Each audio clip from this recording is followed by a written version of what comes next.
الحمد لله رب العالمين الرحمن الرحيم مالك يوم الدين إياك نعبد وإياك نستعين اهدنا الصراط المستقيم صراط الذين أنعمت عليهم غير المغضوب عليهم ولا الضالين.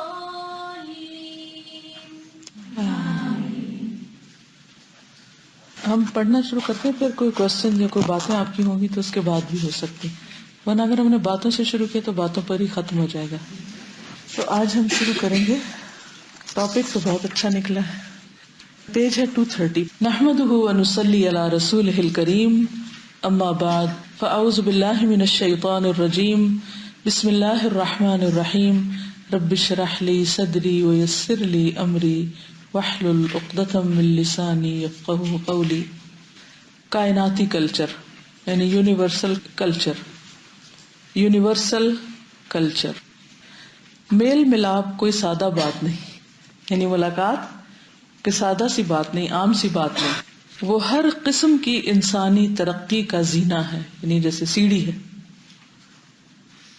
سوشلائزنگ جو ہے، جس سماج یعنی سوسائٹی میں لوگوں کے درمیان ملنا جلنا نہ ہو، وہاں ہر ایک محدود ہو کر رہ جائے گا، یعنی اپنے آپ میں ہی ہو کے رہ جائے گا. کوئی بھی شخص یا گروہ زیادہ آگے بڑھنے میں کامیاب نہیں ہوگا. میل ملاپ انٹریکشن فطرت کا قانون ہے، وہ ساری کائنات میں ہر طرف جاری ہے.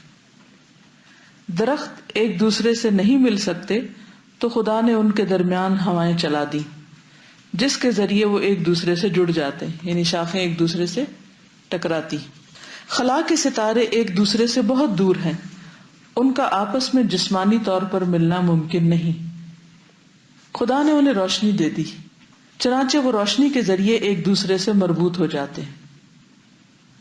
پہاڑ کی چوٹیوں سے جاری ہونے والے چشمے سمندر سے بہت دور تھے، مگر خدا نے ان کے لیے بہاؤ کی صورت پیدا کر دی، یعنی وہاں سے وہ چلتے ہیں اور دریاؤں کے اندر ملتے ملتے آخر سمندر میں جا گرتے ہیں. میل ملاپ ایک یونیورسل کلچر کائناتی طریقہ ہے. یہی یونیورسل کلچر انسان کو بھی اختیار کرنا ہے. جس طرح بقیہ کائنات کا نظام درست طور پر باہمی ہم آہنگی کے ذریعے چل رہا ہے، یعنی آپس میں انٹریکشن اور کوآپریشن سے چل رہا ہے، ٹھیک اسی طرح انسانی زندگی کا نظام بھی درست طور پر اسی وقت چل سکتا ہے جبکہ انسان بھی اس کائناتی کلچر کو اختیار کرے. دو انسان یا زیادہ انسان جب باہم ملتے ہیں تو یہ پتھروں کا باہم ملنا نہیں ہوتا، بلکہ یہ ایسی مخلوق کا ملنا ہوتا ہے جس کے اندر دل اور دماغ والی صلاحیتیں موجود ہیں.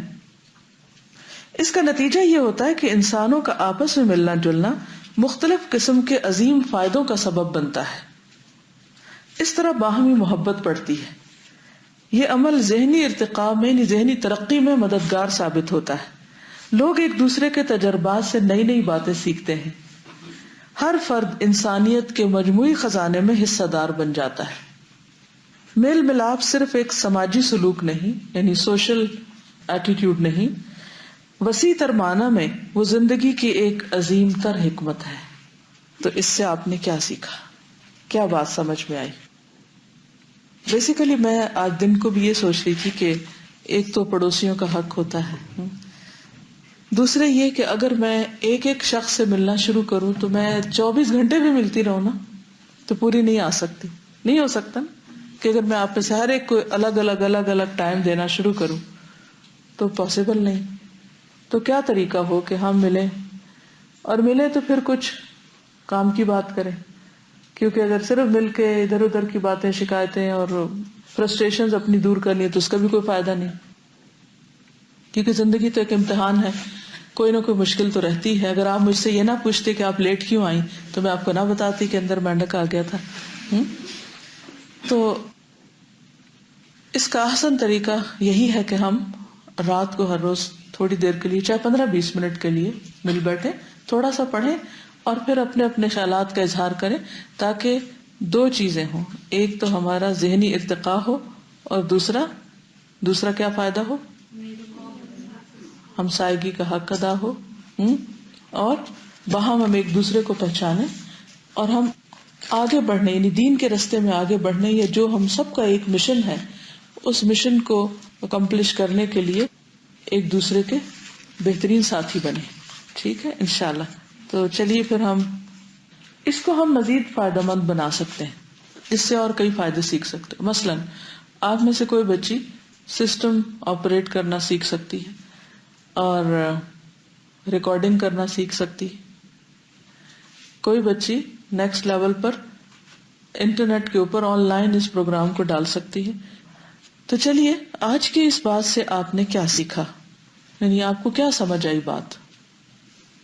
انسان کو محدود ہو کر نہیں رہنا چاہیے، سب کے ساتھ میل جول رکھنا جی ہاں، چاہیے. یعنی انسان کو محدود رہ کر، یعنی اپنے آپ میں ہی، اور اپنے کوکون میں بند، اور اپنی ہی ذات میں گم، اور اپنے ہی سیلفش طریقہ اور اپنی خود غرضی کے ساتھ صرف جو کچھ اس کے پاس ہے بس وہ اتنے سے فائدہ اٹھائے، نہ وہ کسی سے فائدہ اٹھائے اور نہ وہ کسی کو فائدہ پہنچائے. تو یہ طریقہ ٹھیک نہیں.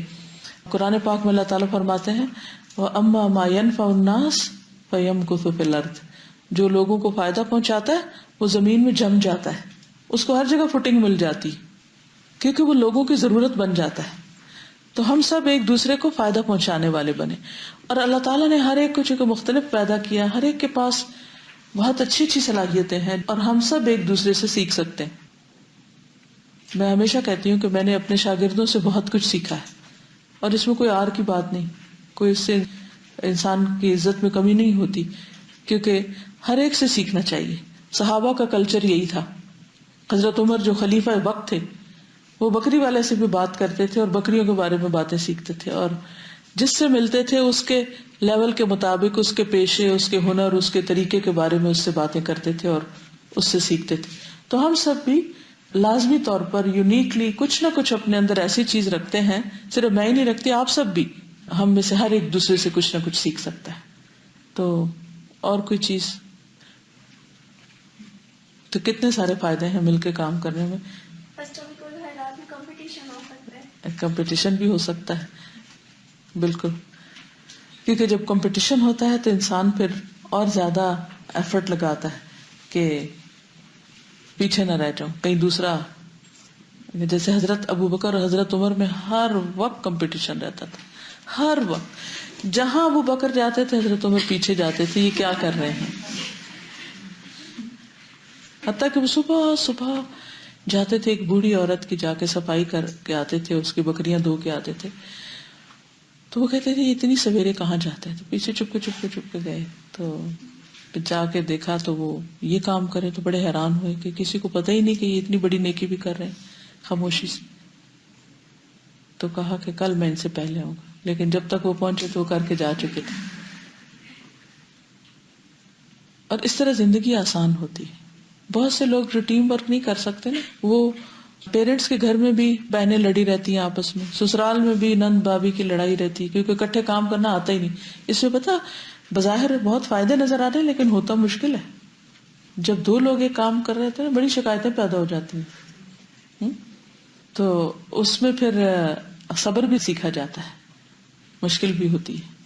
تو اس میں انسان کہتا ہے کہ تو آج ہم پڑھ رہے تھے کائناتی کلچر کے بارے میں کہ ملنے جلنے کے کیا فائدے ہیں.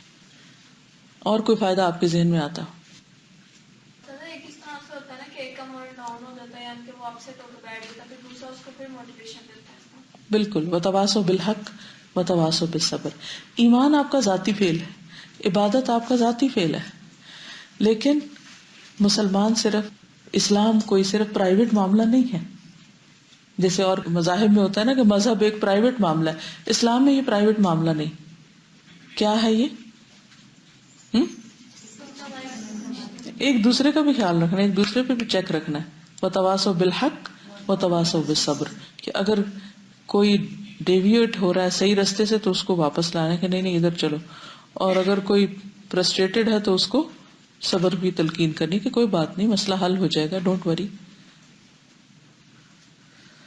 اور میل ملاپ کے کیا فائدے ہوتے ہیں؟ ایک دوسرے کے ایکسپیرینس سے انسان بہت کچھ فائدہ اٹھاتا ہے. بالکل صحیح ہے. اور ایک دوسرے کی ایک دوسرے کی نیچر سمجھتے ہیں. اور انسان کا لفظ ہی انس سے ہے. انسان انسانوں سے مانوس ہوتا ہے,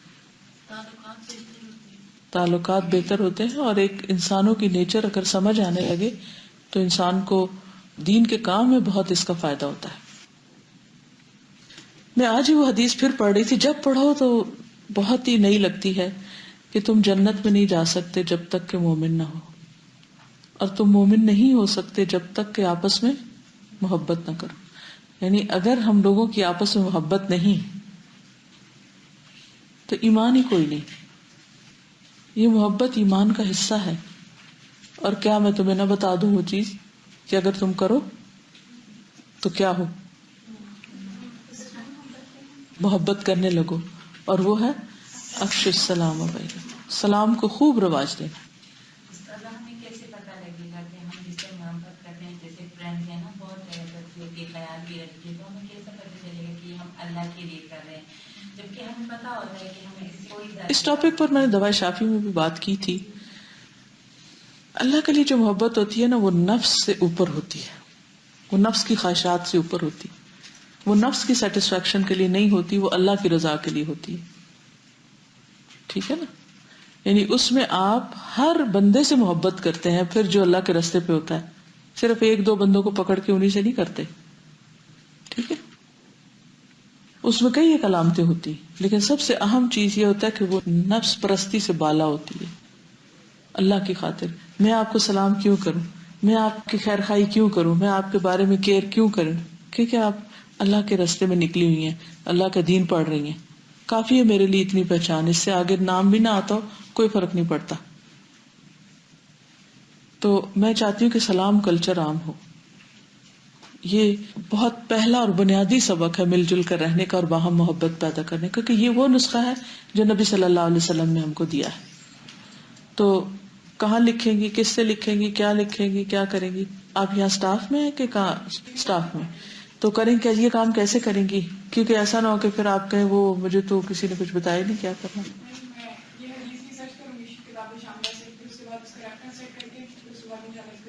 اردو اچھی سی ہو, یہ نہ ہو کہ وہ لفظی ترجمہ کیا ہو. اور ٹھیک ہے, پھر ٹائپ کریں گی, ہاتھ سے لکھیں گی.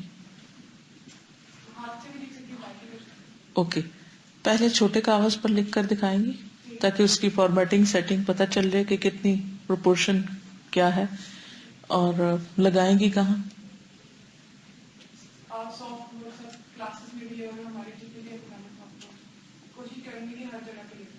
کوشش کریں گی کہ ہر جگہ پہ لگے. ٹھیک ہے. اور ایک طرح سے ہم کمپین اس کی چلائیں گے نا کہ سلام کثرت سے کرنا ہے. ٹھیک ہے. اچھا, ان کو دیا گیا, الحمدللہ. تو آپ لوگ پہلے سے ہی کر رہے ہیں.